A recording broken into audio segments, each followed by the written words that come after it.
Welcome to my Zone 3/Zone 4 Northern Minnesota garden, and as you can tell, it is already starting to get cold here. We're down to 44 degrees this morning, which means I'm starting to feel a little nervous about being able to pack away a year's worth of food in probably just a few short weeks. Our first expected frost date is usually mid-September, but man, it is feeling like it's probably going to come even earlier this year. So we'll take a look around. I'll show you my concerns and my game plan for preserving. I've already been doing a lot of preserving because we grow and produce nearly 100% of the produce that we eat in a year. So food preservation is very important for us, especially with how short of a growing season we have. So let's take an in-depth look and let's start the tour. And if you're new here, welcome. I always love to give a quick overview of how my garden is set up so you're all up to speed. So this is my big production in-ground garden. I have some other raised beds up by the cabin, which I'll go take a look at in a little bit. But my beds are 3 feet wide. I have 1 foot wide walking paths, which was a mistake. I would do probably 2 foot wide walking paths next time. It is just way too crowded. And I have 13 rows, so this garden is about 52 feet wide, 25 feet long, and I love to use electric poultry netting to keep the critters out. I've been using this for close to a decade and it's just been amazing. I love that it's movable and it's easy to set up. It's inexpensive compared to permanent fencing and it works. If you're interested, I'll link this in the description. And you're gonna notice a lot of bare spots in my garden. I've been harvesting aggressively and we're already starting to turn things over for the season. So we'll go through each patch together. So these first 3 rows on the left are largely my brassicas. I like to group them together and we're gonna see a mix of new stuff that I planted for a fall harvest and things that are still in here from the spring. So starting up front here, these are my fall plantings of cabbages. I'm pretty nervous about them finishing out in time. They will, of course, be fairly frost tolerant, but the jury's still out on that. I may need to start them even earlier next year or pick a shorter season variety. I think this one is at 90 days, which is just pushing the envelope a little bit. I am finally starting to get some cabbage worm damage. They were perfect pretty much all season and finally at the end they hit me, but it was just a few worms. I smushed them and hopefully we should be done with that. This is my fall planting of basil. Basil kind of bolts and gets, a little worn down by midsummer, so I always like to do a second planting. I'll be chopping this up and freeze drying it. I love freeze dried herbs. After that, I have a bunch of different broccoli plants. I have 8 of them here and there's another 8 over here. Broccoli is a huge crop for us. We love it frozen, so it's super easy to preserve and pack away, and we feel like it's one of the few vegetables that we actually like frozen. And you're gonna see a mixture here. This is a fall planting, again, looking kind of scrawny. We'll see, we still have a few weeks to go on the broccoli, Lord willing, depending on what the weather does here. And then these are my spring plantings where I harvested the main head and then I let it keep going to produce side shoots. Now I already picked basically all the side shoots last night because we made pasta, so there's not too many to show you, but you can see there's still some cranking out. So I love leaving at least a few plants behind to do the side shoots and then replacing some of them with some new plantings. And then behind it is some sad looking salvia. You may have noticed that I have a decent amount of flowers in my garden. We have some marigolds here, we have calendula, I have a bunch more marigolds over there. We have some nasturtiums, which we'll look at closer together, but I love companion planting flowers. I feel like they really help improve the health of my garden, not only bringing in beneficial pollinators, but also deterring pests. So I have very little pest damage, just a little bit of the cabbage worm just hit me at the very end, but besides that, it's been largely a non-issue. I usually have more companion planting flowers. I had a bunch here, I had some up front and everything, but they were just looking weak and tired, so I figured it's time for them to come out. I still have plenty in place. One companion planting flower that you won't see anymore in my garden is the bachelor buttons. I love the color of them. I'm a blue and purple and green girl. Those are my favorite colors, but it just got really tall and it was breaking off and just making a mess in the garden. So as much as I loved it, I don't think I'll use it again next year. But my absolute favorite, I've officially decided this year, is the marigolds. It has such a nice, just compact growth. It's disease resistant, where the calendula, some of them I ripped out because they're starting to look a little aster yellowish, and the nasturtiums have just been a big disappointment. So yeah, marigolds, I think you're gonna see a whole lot more of those from me next year. The kale is really taking off. They are loving this cold weather. I have 6 plants, so I've definitely downsized from last year, but this is gonna be plenty. This is the Arun F1 kale, and you can just hear it. It's like crispy and just has really great texture. It's great cooked and raw. We'll eat these in salads. Just give it a little massage. It freezes well. This is just such a great crop for us. And then I am so proud and excited to show you this broccoli. This is probably 5 feet tall, especially that one. It's just a little bit shorter than me, and the Brussels are looking absolutely phenomenal. Let's take a look in here together. So I need to get better about coming in and pulling these lower leaves off just to kind of clean it up a little bit as it grows. And I just like to throw them in the chicken yard. The chickens love them, so they'll start running over here before long. Yummy! You guys like your leaves? Delicious. So yeah, I've already harvested some along the bottom. They were looking fantastic, but they are just huge. Here, we'll pull this one off together. So I'm just so happy. Last year's Brussels sprout harvest was just kind of like, meh, not so great. And I think this will be our year, but that makes this next part that much more painful. If you look next to it, that's where my other 2 Brussels sprouts plants were. So I could have had 4 amazing Brussels sprout plants, but I had a massive anthill hunter here. If you saw my last garden tour, you probably remember that. And it was a battle. I tried all the things, and ultimately I think I did get rid of them. I haven't noticed any ant activity, and I went ahead and planted some baby dill for pickles, but I don't know. I don't think those are going to finish out in time, unfortunately.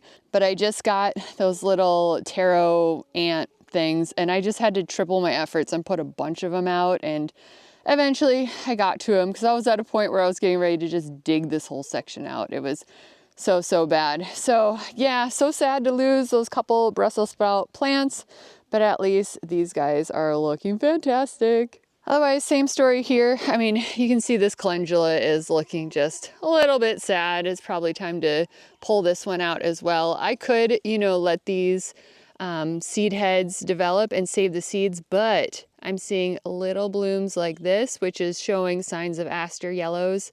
So I'm just really hesitant to save any seeds from my calendula, since aster yellows has really been an issue for me, and it destroyed my carrots last year. So I'm just going to pull this out and buy hopefully disease-free seeds for the following year. More broccoli plants here. Most of them are from the spring planting, but you can notice there's one little guy here. I don't know why this one's so tiny. The ones over there are quite a bit bigger, but it's just how it goes. Oh, and we can't forget the big cabbages. So these guys are from a spring planting. I mean, they're huge. I harvested, how many did I have? I had 6, and I pulled 4 out. I gave 1 to my mom, and I saved 3 for making sauerkraut, and 3 heads was 30 pounds. So these guys are even bigger since they've been in the garden longer, so we'll see. Last year my biggest one was 22.2 pounds, so we'll see what these guys weigh in at. I'm just gonna let them keep on going until the last minute. And here you're gonna see a very fresh fall planting. I realized I did not plant my fall radishes yet. So last night I kind of ran out right before dark and seeded some radishes. So hopefully those will be up before long. The kohlrabi is in. I love the purple kohlrabi. These guys are still, just in the beginnings of developing. So hopefully they'll be thriving in this cooler weather, and we'll have some to harvest before long. And before we talk about the zucchini, which I'm very excited about, let's talk about something very sad. Look at my really pathetic cauliflower. I don't know why these guys aren't doing so great while everything else is doing a bit better. I don't know. We had some hot days in there for a little bit. I just feel like cauliflower is one of those trickier things to grow. So meh, probably won't get anything from it, but we had a fantastic harvest in the spring. So at least we got a little bit of cauliflower. Now the zucchini is looking great. I made sure to heavily plant around with the companion planting flowers. There was another big patch over there to help prevent the squash vine borer. I've noticed zero signs of it. It's looking really great. And what I've been doing different this year is growing it vertically along a stake. And I've just been using strips of an old t-shirt to tie it up. I can probably do another one to get them upright again. But yeah, I've had a fantastic harvest. Looks like we have another little zucchini, but with how cold it's been, this little zucchini hasn't grown in days. We're kind of at a standstill with these hot loving plants. So I don't know. We'll see if we get much more out of it.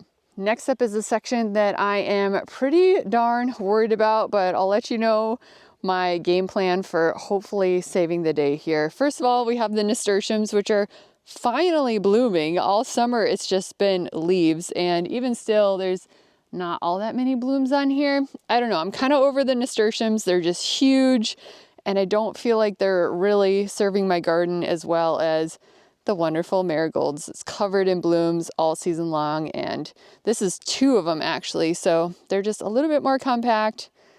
Yeah, winter.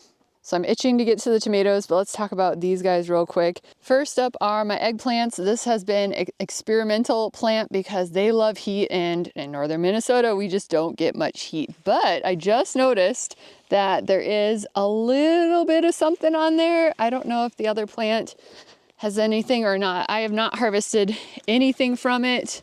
Looks like there's none on this plant. So I doubt we'll get much more than the one if it looks like our weather is going to stay cold, like 40s overnight, 50s overnight.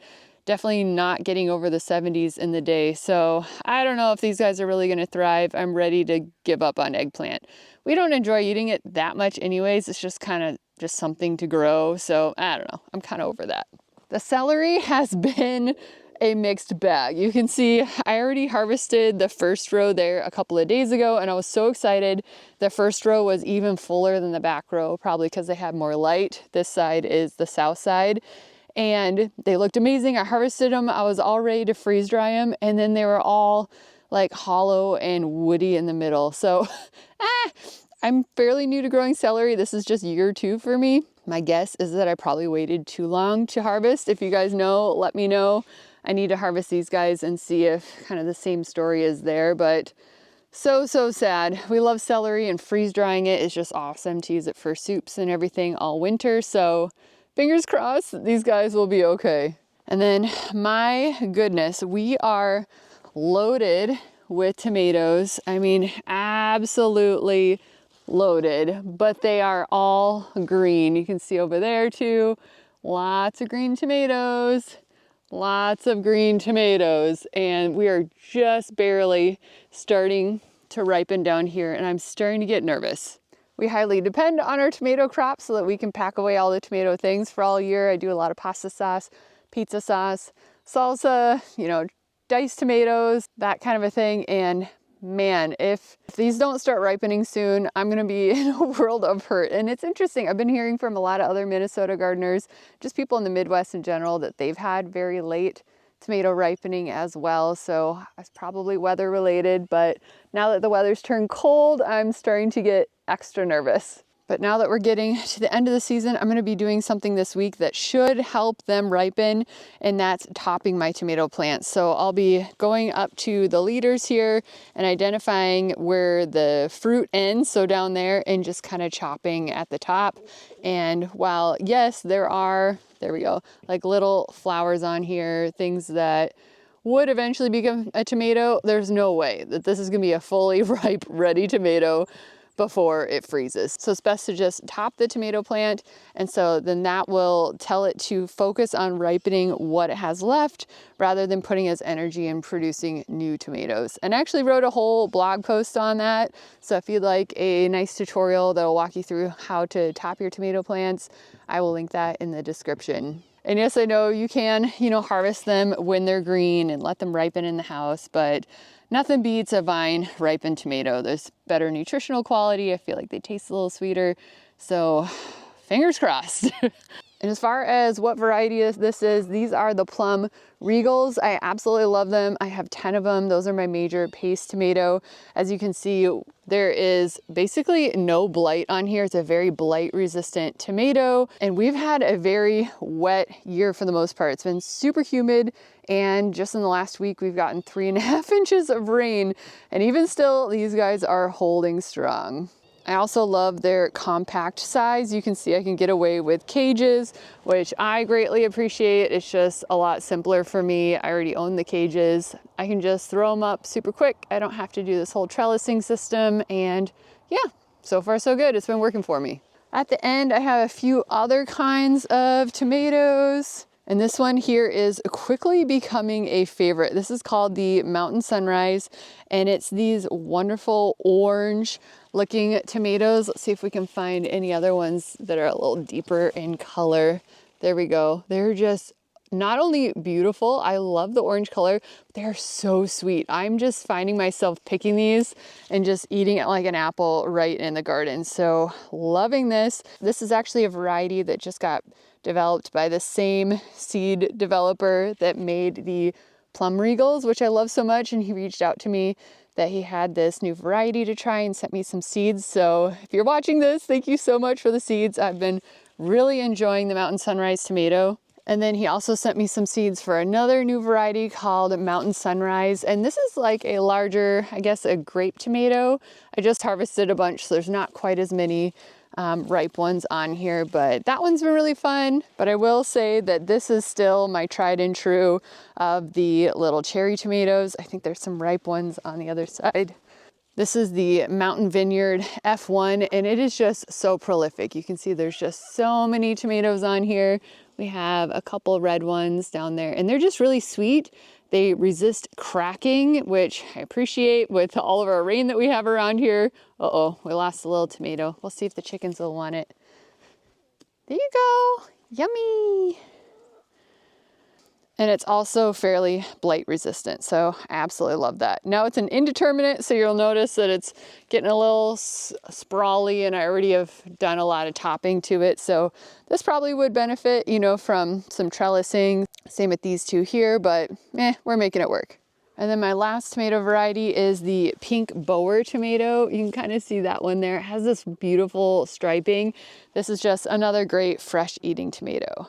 Here on the trellis, we have cucumbers. I love to, it just kind of works out well in my garden plan to have it in here with the tomatoes. It's also tall, so it won't get too overshadowed. And I just grow pickling cucumbers anymore. This is the H19 pickling cucumber. This one looks kind of wonky, so that's not very impressive, but we like to do fridge pickles and fermented pickles. I no longer can pickles. I feel like they just don't turn out all that great. So fridge pickles and fermented pickles are where it's at, plus it's just that much easier. This has definitely been slowing down with the cold snap. I'm okay with that though, at least because we already have a bunch of pickles packed away. I'm probably good to go on that. So we'll just see if anything else comes through over the next few weeks, but definitely slowing down with the cold weather. And then over here, it's starting to get a little bit more blank. This is where my first round of bush beans was harvested, had a fantastic harvest. I did leave one little marigold there, but she doesn't have any blooms. She got kind of buried in the beans, and then yeah, I don't know. I think she's done. And then up here are my potatoes. They're already starting to die back. At least this back section has. These are my russet potatoes. So these are going to be my big production potatoes, like making hash browns, and then of course just baking potatoes. And then up front, these ones still have a decent amount of greenery to them, which I'm shocked. I feel like they usually die back by now, but these are my tried and true red chieftain potato. That's our favorite just for baking with, fresh eating, and it stores really, really well. So we'll be digging those up. At the end of the season, I tend to just leave them in place and then kind of let the soil be my root cellar, because it's cooler down there than it is, you know, in the cabin. We don't have a basement in the cabin. We don't have a root cellar, nothing like that. So it is just above ground. in a closet or on a shelf, just the best that I can do. So keeping them in the ground has been my best option until the air temp kind of consistently stays cool, which seems like we're on our way. I ended up staking them this year. I can probably take it down now that everything is dying back. I am curious how some of this is looking though, so let's try and dig down and see if we can see how the potatoes are looking. So I like to do a double layer of mulch instead of hilling with the soil. Just works well because I have all this mulch. I don't have a lot of available soil to hill them with. This is wood chips, which I love to use on my walking paths, and then on the actual plants, I like to use organic straw. So let's take a look under here. Oh, I can already see some of the potatoes poking through. So because I don't hill it with soil, they are kind of a little bit more superficial, but with all of the straw here, hopefully we'll be doing okay, but I think they look pretty good. I'm not seeing any signs of like greening on them, which happens when they're exposed to light. So we'll leave them tucked in there for probably another few weeks at least. This was my kind of afterthought small onion patch. My bigger onion patch is over there, but I still had some extra seedlings and this was an open area, so I just threw them in here. They're not quite as big, so they haven't been in the ground quite as long. A few of them are starting to flop a little bit, but they're not quite there yet for fully harvesting. So we'll leave these guys in for a little bit longer. My carrot patch is much improved from last year. Last year I got the Aster yellows and it was just awful. And so this year's looking a whole lot better. I'm, not so super great about thinning out my carrots. Over here, I'm doing a little bit better, but yeah, they're looking nice and wide. We could try and pull one out together and see what we got in here. We'll see. I have heavy clay soil, so we'll see if it comes out without help. Often I need to get, yep. It broke off. My clay is so compacted, even though I've been doing all the things to help. Clay is just really rough. Let's get a spade. This should do the trick. Okay, let's see if we can get out of the ground now. Okay, I'm gonna need both hands. Hey, that's looking pretty darn good. So we should have a good carrot harvest. What I like to do is just let the dirt dry a little bit and just brush it off gently, and then they just go into a plastic bag in the crisper drawer. So don't wash them, just lightly brush off the dirt. I like to snip off the greens if they're still attached, and yeah, we'll eat them all the way through spring then. So that's awesome. I'm actually just gonna tuck this right back in there, and it should keep until I come by and harvest everything. So same story with the potatoes. I just leave these in place until we get to the very end of the season, and then we'll pull them all up. But I'm very happy with how that is looking this year. This is my second round of bush beans. We will see if we get anything out of them. They're really slowing down with this cold snap. Thankfully, I already harvested a ton of beans from the first round over there.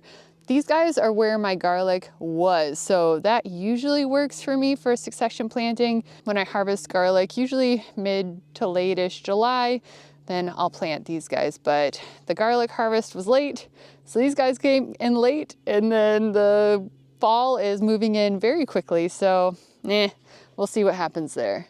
And then over here was my biggest concern at my last two garden tours, but it's actually kind of correcting itself. I think we might be able to save it here. My corn is up and it is forming, some ears on here. We still, we need some time. I don't know if we'll make it or not. But what happened is our spring was also so cool that I was really having trouble getting my corn to germinate in time. And by the time I finally got it to germinate, my squash and pumpkins just totally took over and just kind of smothered a lot of my seedlings. So only the strong is surviving around here, I guess. But my main concern with it being so spotty was proper pollination, because you really want to plant corn in tight blocks so that they pollinate each other. But I mean, everything has ears on it, so I think it was good enough. Some of the ears over here are looking actually close to being ready to harvest. You can see this one, the silk are starting to get darker and it's feeling a bit more firm. So we might get some corn out of it, but I think squash is what's really going to carry us through the winter as far as providing a good, healthy carb for us to eat. You can see I have some monster pumpkins going. These are my Cinderella pumpkins. definitely not quite ready to harvest, so I'm hoping that it'll continue to ripen before it gets too cold. I only plant one pumpkin plant. This is a Cinderella pumpkin, and I think I have three. We have that one, we have this one that's looking pretty good, and there is one at the end which is pretty massive. I'm really happy with how that one is looking. So yeah, they're just so fun and delicious. Love eating the Cinderella pumpkins. Otherwise, it's butternut squash, and there's a ton in here. I'll show you on this furthest side. Here on the east side, you can see quite a few popping out on the edges. We love eating butternut squash. That's just like such a great self-sufficiency crop for us. They're all through there. So even though the corn didn't do so great, we're gonna be eating a lot of squash. And the thing that I love about squash and pumpkins is once you cure them, they just go into the, we'll call it the root cellar, even though I don't have a root cellar, and they're just ready to go. You don't have to can them or freeze them. You can if you want to, but you don't need to. So love how simple that crop is. And then just like with the tomatoes, I've been topping the squash as well. So getting any of the leaders, snipping that off, or any little baby squash that has no hope of, ripening in time, so that the vines will hopefully ripen everything before it freezes.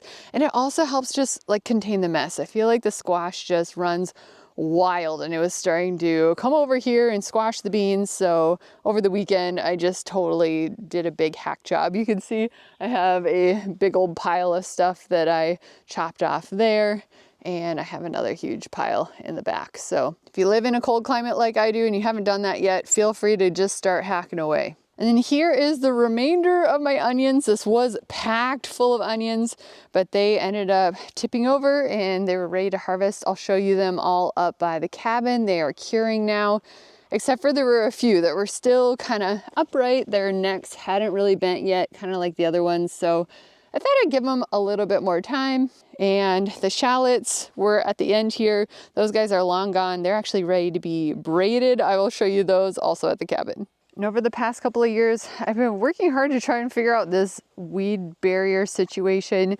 So I've been, mulching it here. That's been helping quite a bit on, the walking path, and then outside. And then the outside edge, because I don't want grass growing into the electric fence. That'll stress the fence. And so I've been trying to weed out here, but that is the bottom of my priority list. So I just don't get to it all that often. So I've been spraying with two different things. I have a 30% vinegar solution, and then I also can mix up some weed spray from just regular white vinegar with, it's a gallon of white vinegar with a cup of salt and just like a tablespoon of dish soap. That works pretty good too.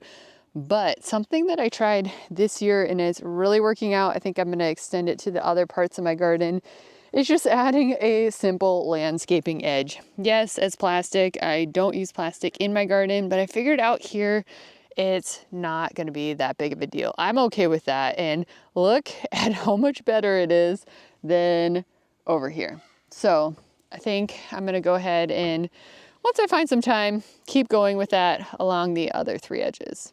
And then before we head up to the cabin, you'll see I have 2 containers or grow bags full of sweet potatoes. This is my first time growing them. I'm really questioning whether they're going to do anything, because I know they need a long season of hot weather and we don't have either. So I don't know. We'll see. Definitely tune in on September garden tour where we can uncover these and see if we have anything. So now let's go up to the cabin. I have some other fun things going on up there, and then we'll wrap up the tour. So here's our little cabin, and first up is my prized rhubarb plant. This is 150 years old. It's been in my family the whole time. It even came over on the boat from Sweden, so I am so thankful for it, and I'm just praying that I won't be the one to kill it. So thankful for this one. I just love to do it in the ground. It likes to be cool, and mulching it, and it's pretty darn happy. It used to be right up along the cabin when we first moved in, and it was not happy there. It was just baked in the sun right against the cabin. So down here we are doing so much better, and it's loving this cool weather. Next I have a few raised beds. These are from Epic Gardening. These are Birdie's beds. Absolutely love these. I keep adding on. I started with one small one and then I added a second small one and then I added this large one and then this year I added a medium one, and they've just been awesome because we really struggle with cold soil temps here in northern Minnesota, surprise, surprise. And the peppers were just not doing well in the ground. And so what I've discovered is here in the raised beds, the soil temp is warmer and they're just doing awesome. So let's go ahead and talk about the peppers while we're on the topic. I mean, I'm just so thrilled. If you saw my garden tours last year or the year before with my in-ground peppers, they were just small, they were pale in color, not much fruit production, where these guys are just thriving.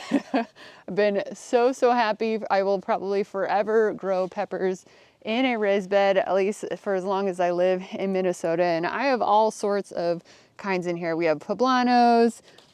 These are my aji rico peppers. They're just kind of my alternative to bell peppers. Unfortunately, I picked almost everything. I did a big pepper preservation this past weekend. I've freeze dried a lot of it and made a bunch of fermented hot sauce. I'll link my recipe in the description if you want to try it out. Yeah, a lot of cayennes in here. I can't remember if I said aji rico yet or not, but that one's been incredibly prolific. You can see there's a bunch of peppers on here. It's been nice and spicy. That's my first year growing those, but the aji rico I'm noticing needs a lot more support and staking than my just typical tie it to a stick method. You can see all this is flopping down. So next year I'll use a cage for that one. The one pepper that I am super nervous about, which makes me sad because it's my favorite one, is right around here, my Scotch bonnets. I fell in love with them when I went to Jamaica a few years ago. So good. The best hot sauce I've ever had. And last year I got pretty good Scotch bonnets, but this year, I mean, oh, you guys, that's all I got. And it's not looking good in the forecast to get anything over 70 degrees. So that might be a bust this year. We'll see. Same with over here. These are a new pepper that I was so excited to try. It's called the habanada. You guys, it's just, I mean, okay, we got one little baby. It's just, the weather's not doing it for us this year. But the carrots are thriving with my heavy clay soil, which you saw with my carrots over there in the in-ground garden.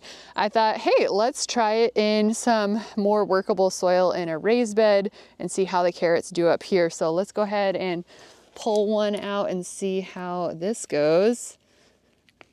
Oh, look at that. So much better and easier to harvest. At our last homestead, we were largely sand, and although that made harvest time so easy, granted, it was hard to keep the nutrients in the soil, but you win some, you lose some. Okay, what else do we have going on up here? I have my kind of like salad bar going on. These are all my fall plantings, so my spring stuff bolted and it's since been pulled out, but I have some pak choi going. The flea beetles have been getting to it a little bit, but it is looking better, probably because it's been constantly raining and blowing them off. But yeah, we're looking pretty good there. Love to stir fry it. I haven't preserved pak choi before. I don't know if it'd be good frozen or not, but usually just fresh eating in the summer for us at least. I have 8 different heads of lettuce, but we've had such hard rain that it's looking a little weathered, been smashed quite a bit, but it's starting to perk up after the last couple days. It hasn't been raining quite as hard. And these are my green onions from the spring. They are just absolutely massive. Probably should have pulled them out and done a fall planting of those, but whatever, we're still eating them. This little bed is largely just hanging out. These were my strawberries, which didn't do so great this year. The berries in general around here were just a big flop this year. I'll be curious to hear from you. If you're in Minnesota and you notice the same thing, meaning largely the wild berries, we depend pretty heavily on foraging for raspberries and blackberries and blueberries. I picked so many last year, and this year I picked maybe just a couple containers. It was such a flop. I don't know why the berries were so weak this year, but it is what it is. I did put one Scotch bonnet in the corner, and actually this one has maybe a couple on there, but we are far from being ripe. These should be orange to red. Got a little weed in here. And then this is where my marshmallow plant was. I guess it's still technically there with the roots. The roots are what you harvest to make herbal remedies, but this thing was just so tall. And then when we got all the rain, it just smashed it flat. And so it was like way into the yard. So I went ahead and just chopped it all off. And then this fall, I'll harvest the roots and pack those away in my herbal medicine cabinet. Here along the cabin is pretty much all herbs. Those are doing pretty good. If you're curious how my dill was doing, this is my spring planting that is finally starting to do a little bit of something, but it's far from great. So I'm going to be moving that to a different spot next year. It just wasn't happy. Otherwise, everything else is doing pretty darn good there. I'll show you my onions up front. I had a decent harvest, not my biggest onions ever, but I'm still happy with it, especially considering how my onions bolted last year and I had an awful harvest. I'm just happy to have something. So I just have them out here on this table so it has good airflow. They'll be out here for a couple of weeks. I also have a bunch here in this wagon, also good airflow. So I'll let those guys go until they look like this. These are my shallots, and these guys are perfect to do some braiding. We had some monster shallots this year, so I'm pretty happy with how those turned out. The shallots are always rock stars. I feel like they never bolt, they never complain. They're always coming in strong. Love the shallots. And for braiding, this is absolutely perfect. You want, there should be still a little bit of life in the stem so it has strength for braiding. But you don't want it all to be, too far gone like this, where this is not very strong. This is just going to crumble and you're going to have trouble braiding. And then on the flip side, you don't want to braid this. This is too much moisture. It'll mold in the braid, but it's just too much bulk. That would just be so hard to braid. So I do have a YouTube video on how to braid onions. I'll link that in the description if you want to give it a go. I just love it. It looks so good and it's easy to hang up those bundles for storage. And then last but not least, I have a berry patch that we just put in this year. You can hardly see what's in there because they are so small. I'll show you a couple of these up close, but we have all sorts of different types of just cool, unique berry plants in here. So it wraps all the way around the edge. Probably will be a few years until we have a harvest there, but someday we'll get more berries. Well, that's it for August garden tour. We'll see if we have a September garden tour or not. I'm hoping so, but the forecast isn't looking much better for the next 10 days. So we will see. It's always an adventure gardening here in northern Minnesota. If you're in Minnesota or also in a zone 3, zone 4 climate, my heart goes out to you. It's not for the weak. We have to stay on our toes, and this year I am feeling the squeeze. We'll see how much food we can pack away. I'm definitely getting a little bit nervous, but it's just all part of the challenge and the adventure. Thanks so much for tuning in. I really appreciate you guys being here. Make sure to like and subscribe if you haven't already. And if you haven't checked out my garden planning course yet, I would love to have you. I feel like planning the garden is the most important overlooked step and what really sets your garden up for success or failure. So check it out. I have a 10% off code, which is THRD10. I would love to have you. Have a great week, and hopefully I'll see you at September Garden Tour.